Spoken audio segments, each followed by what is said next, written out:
Hi everyone, my name is Lauren Stichter. I am the Director and an Associate Professor of Art Education at Moore College of Art and Design in Philadelphia. This is my colleague Amanda. My name is Amanda Newman-Godfrey and I'm an Assistant Professor of Art Education.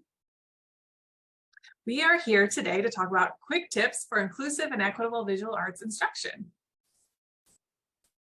A lot of the work that we're going to share today comes from our specialized graduate program, which is the MA in Art Education with an emphasis in inclusive practices. This is for K-12 art educators and includes folks in the community and museum arts settings as well. As you can see, we also run undergraduate programming and post-baccalaureate programming, but a lot of the work that we'll show today comes from our graduate degree program. All right, Amanda, take it away.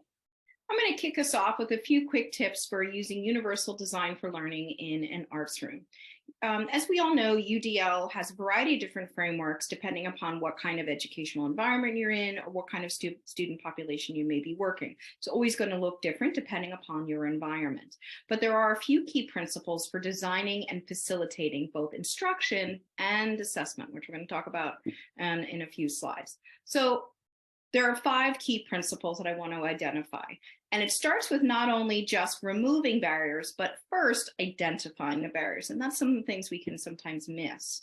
The first is teaching. Of course, that's one we always think of, is what can I do to help students access, the learning environment better? What am I doing in my teaching? Always teaching, teaching, teaching. As teachers, we're thinking about, what do we do?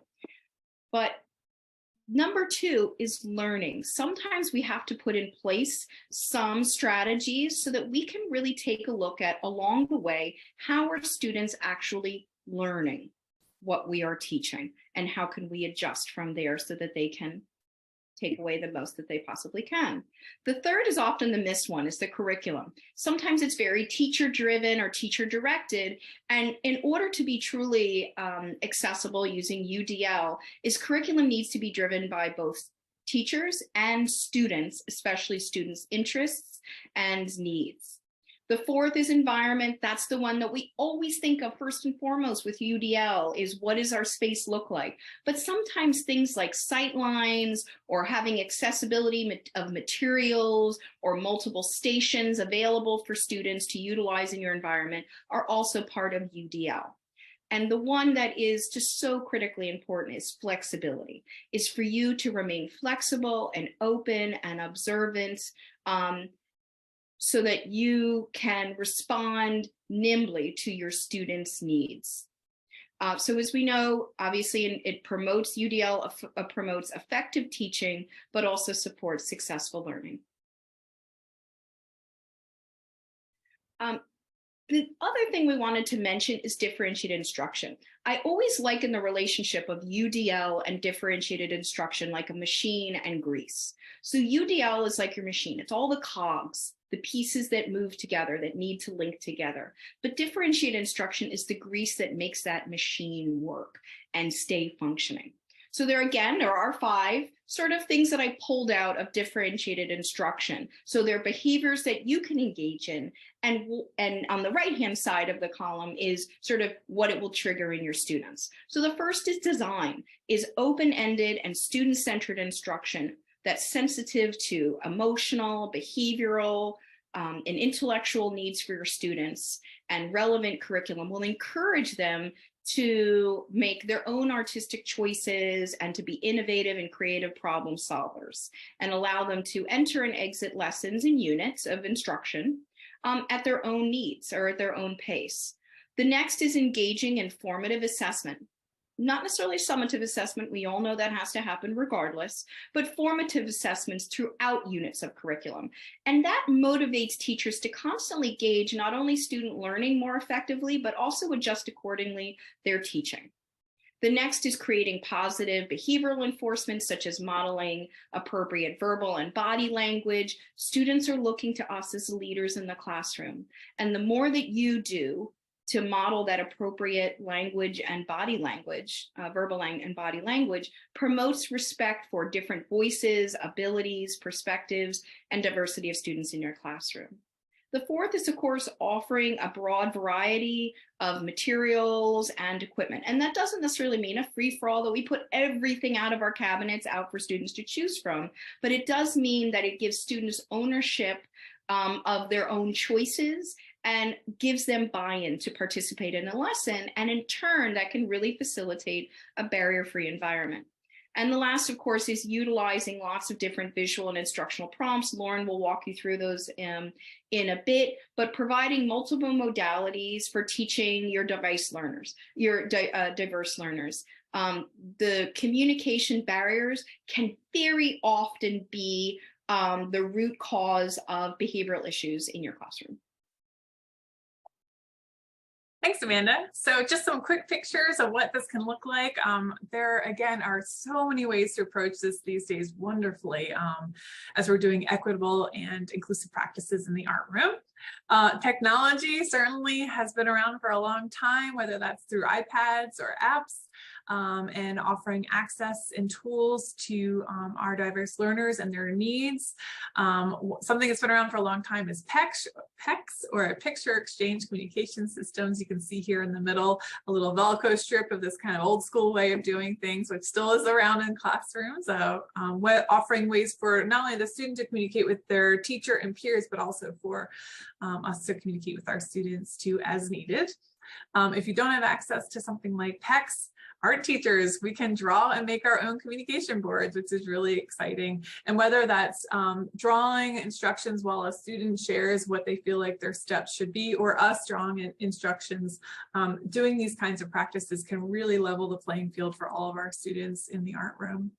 And then finally, just experiential learning, where we're learning hands-on and we're talking about the process.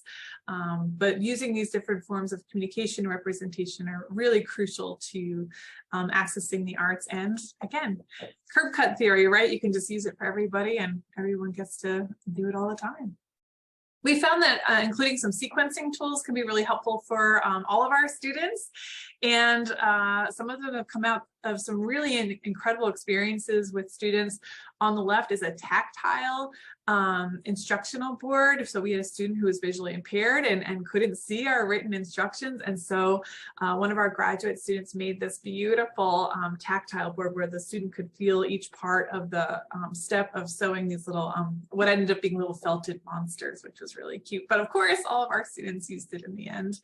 We're also seeing things like Velcro instruction boards popping in, where either the student can give, the teacher can give instructions for lessons, or a student can do a self-led, here's my to-do list of what I want to do. We're using sequencing tools in things like setup and cleanup areas, of course. Sometimes you'll see teachers are creating whole packets so that centers can be self-led by the students themselves. And sometimes we'll see for students that breaking it down in just to a one step at a time process can be really helpful. And so again, just offering all of these things and normalizing that as a part of the culture of your classroom will help students engage more regularly in the work that you'd like to make with them. Classroom accessibility, Amanda mentioned earlier. I'll just tap in really quickly here, but really drawing out your art room. There's so many gadgets and tools and materials that we have. Where they are placed, what is hidden can be really important. And then of course, the physical access of the spaces and centers that you might have. And then helping students, define personal space. Sometimes our students want to encroach on each other's spaces, and other students, don't want you to encroach. And so simple things like taping out space on the floor or on a table or where they can work can be really helpful for the student experience with each other and with you. And then how we're engaging our students in dialogue. We're really trying to incorporate options in how that functions too. We're not doing this kind of old school, one person at the front of the room talking at everyone, and that's the only way that you receive information. We're doing small group settings, we're doing one-on-one, we're doing students working independently, and of course, using technology platforms like online discussion boards and things like that to have communication not only with a peer and a teacher, or with a student and a teacher, but with their peers as well. And then multiple means or modes of expression. We're not going to dive real deep into culturally responsive teaching today, but we highly, highly recommend exploring that in the use of your own program. Of course, with a mindfulness around not tokenizing or appropriating cultures. Often in the art world, we see, you know, the same kind of artists being used over and over again when we're talking about specific cultures. There is a wealth of wonderful artists, both historical and contemporary, out there. We also have a wonderful wealth of disabled artists out there, and we should be encouraging our students to explore them, and also matching not only who they identify as and what demographic they're in, but introducing new cultures and mediums to the classroom. Here we see Keiko O'Hara, Gada Amir, Henriot Tanner, and Roberto Lugo. Those are the images on the left of each kind of section. And then on the right, we have some examples of not only our own student work, but images that you can easily find in Google searches. I always encourage folks to change their algorithm when they're looking for artists and bring in new perspectives into their classroom, right? All right, Amanda, go ahead. Excellent. So if you recall, I mentioned a little bit about differentiating assessments. And assessment we often think of as just measuring student growth or student learning. But truly, it's a teaching tool to extend our own instruction. Being mindful of how students are interacting with your instructional space and your lessons will help you develop better teaching tools. Assessment, we are talking about differentiation, should occur before, during, and after an instructional episode. That can be a lesson, it could be multiple units. And it helps you develop a series of questions that you can pose yourself about what are students' optimal learning styles and what are their learning needs.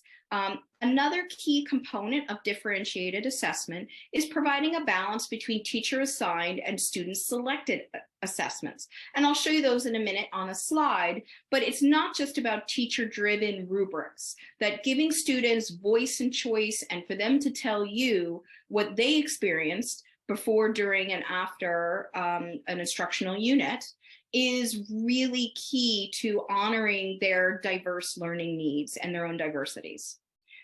Critical to assessment in differentiated classroom is always the presence of student voice.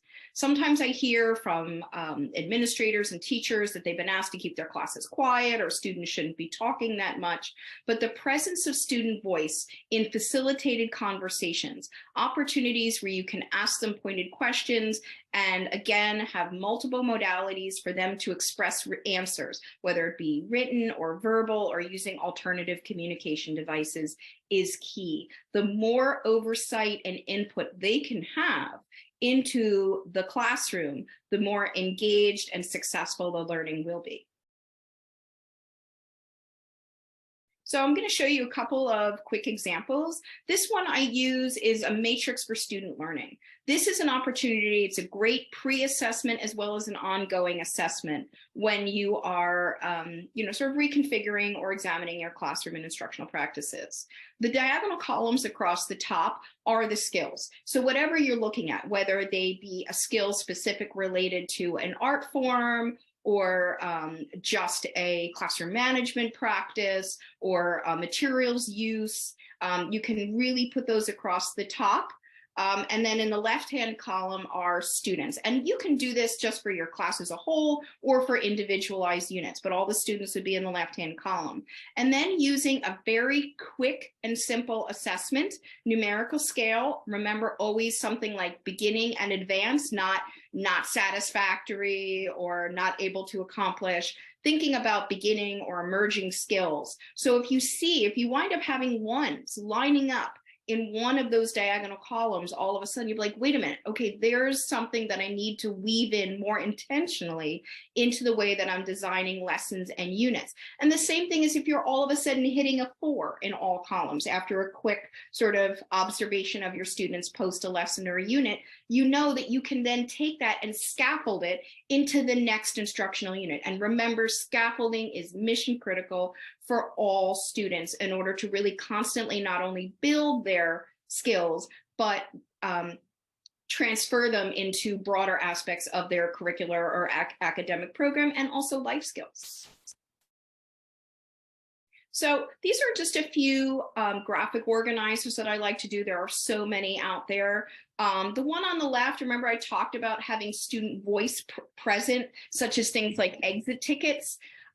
This right about on the left-hand column, you can of course design it in, use sort of any design that you would like, but this allows for a visual response in the case of a drawing. So what did students take away from it? Or what did they see someone else do that they want to try? We have a space for them to quickly document vocabulary words that are that you've set aside as learning goals. Again, we always have our standards that we have to achieve. And we have a sort of way for students to respond either in a paragraph or written sentences, or they can use picture exchange systems to sort of explain a little bit more in depth what they took away from that learning, from that instructional episode. In the middle is what I call an anecdotal seating chart. Critical to differentiate instruction and universal design for learning, and frankly all assessment and education, is evidence-based practices using anecdotal records. And anecdotal records are things where we sort of make notes on the same thing over a period of time. So for example, we have a visualization of a seating chart in your classroom, whether it be assigned seats or sit where you'd like. You can just have this blank and photocopied and available in your classroom so that when students come in, you can quickly write down the student names in the different spaces and then jot some quick notes throughout the lesson, or if you have a minute after the students leave the classroom to kind of observe what happened. Maybe you had a student who was off task a lot. They weren't necessarily participating in the lesson. Look for what was the antecedent to that. Think back, did a student maybe next to them was, maybe loud, or as Lauren said earlier, encroaching on their space? Was there some visual distraction in the classroom that maybe students, if they were turned or sat in a different way, or that was removed, they might attend better. And the same thing goes for a daily record. In the left-hand side, you can have a student's name, and you can just use the same thing over time for the same student. And then in the columns to the right are just some larger, broader skill sets. So in the visual arts, we might look at what kind of art context were they bringing in? Was it cultural? Was it historical? What are some production techniques that they're using? And just make some quick notes. And then you might see, for example, over time, maybe a student consistently is having some challenges in the production aspect. Well, then you would immediately turn to your universal design for learning concepts and say, okay, what kind of tools am I providing the student that maybe are not allowing them to fully experience this lesson? Turn to differentiate instruction, remember that grease, and then identify specifically what you can do to help that student. And then you have evidence-based records afterwards to try to capture and see over time what changes occurred. Thanks, Amanda. And we thought we might include just one really cool tool that we saw too when it comes to student self-assessment or making artist statements. We had some folks in one of our classes who were using mostly text or pictorial ways of communicating. And so when sharing their artist statement about their work, some of our graduate students came up with these ways of gauging that. And so there are emotions about the artwork, there's textures, colors, lines that they want to use, and then the materials, of course. And so each week we built in one of these assessments, or not assessments, but forms of communication at the end of class, and then we collected them all together, and we were able to help our students create an artist statement about the work that they had made that season. So again, when you're running into like, whoo, there's something we're really curious about, rather than just saying like, oh, I just don't know if they can do it, like, let's be creative and find ways that work for folks, right down to the fact that the person here on the right, they didn't quite have the fine motor skills to even circle, so we just handed them push pins and they pushed it into each part of their assessment, and it just gives them voice and choice in their process, which is the most important thing to us.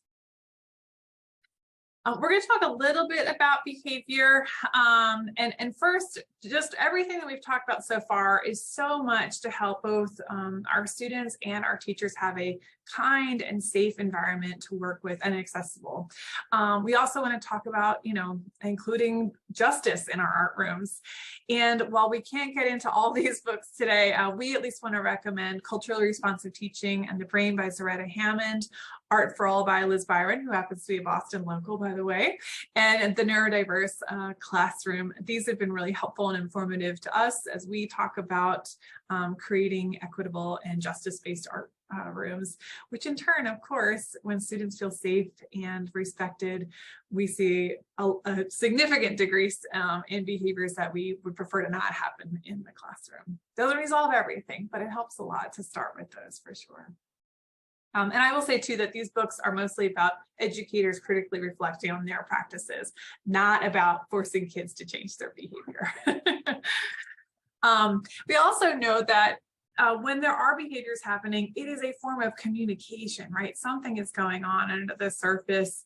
I love this image, which is created by an autistic artist named Kristen I think it's Wayers. Sorry, her handwriting is a little bit fuzzy here, but and then using autistic artists to, you know, self-identify and talk about their own experience is always a wonderful thing to include. But there's a lot going on for all of us, and specifically around self-regulation of our biological makeup, our emotional experiences, what we're experiencing in society, our cognitive differences, and how we engage each other and encounter each other in the world. So if we do see behaviors popping up that we're like, oof, you know, that's a really hard one, there's always something going on beneath the surface for sure. And again, we need to kind of put on our detective caps and explore and try and figure out what's going on there to support that student.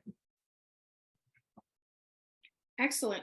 So as Lauren mentioned, certainly classroom behaviors, whether it be your behaviors or student behaviors, we don't want to put them all in the same bucket. You know, it really will muddy the water. And we have to be careful that we're not trying to make a student accountable for something that is on us or something that's being triggered environmentally on a student. So I have sort of put together here 3 buckets that you should consider when examining sort of, and we say behaviors, that's not a negative term. It just means the way in which they interact with the world around us, students, and our environment. So we've got teacher-rooted behaviors, we have environmentally rooted behaviors, and student-rooted behaviors. Within teacher-rooted behaviors, those are things that are driven by us. So what are the materials and tools that we're using? Again, we talked about, remember on our first slide with UDL, curriculum. Is that something we're completely missing? If it's all teacher-driven curriculum, is that in essence us creating potential spaces for students to have negative reactions to an instructional episode or instructional environment? And the same thing with assessment. Are we designing assessments where students just no matter what can't find personal success or, as we've said many times, express voice and choice? And last, of course, our pedagogical practices. We always need to stay fresh and relevant in our pedagogical practices. Some of us who went to school to be educators 10, 20, 30 years ago, are we staying on top of what is the most recent and current research to reflect the diversity of our student populations that we see now? So that's teacher-rooted behaviors. Then we have environmentally rooted behaviors.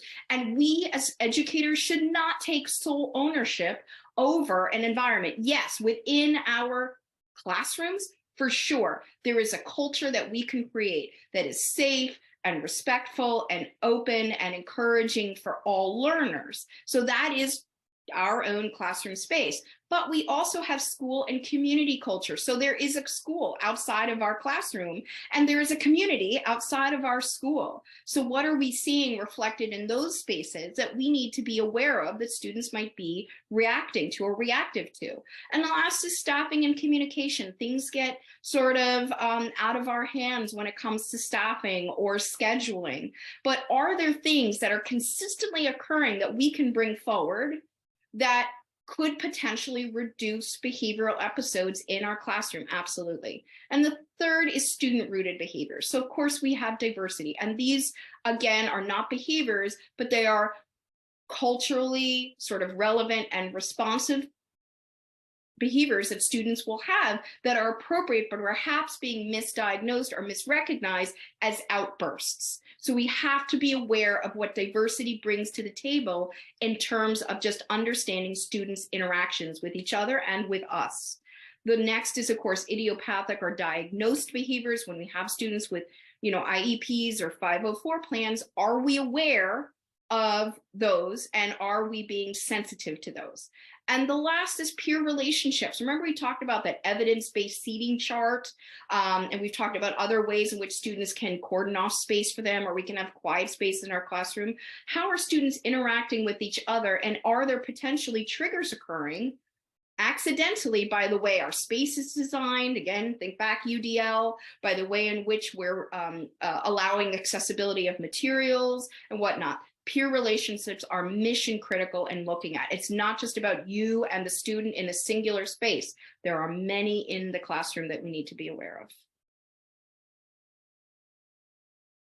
So you can see here in a sort of a cyclical way how differentiated instruction and classroom management play off of each other. Things like we just talked about, art room culture, school culture, curriculum and assessment.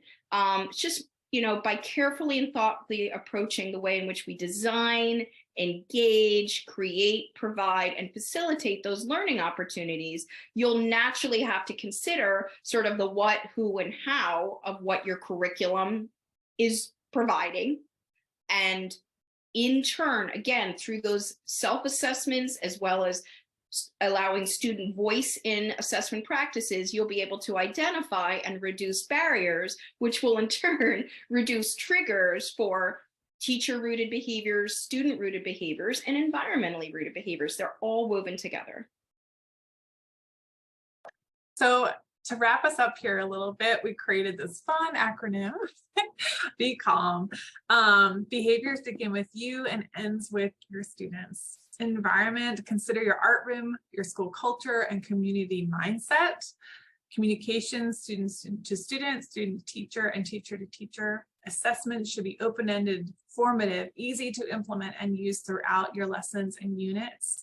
Accommodations, both IEP-driven and observational-driven.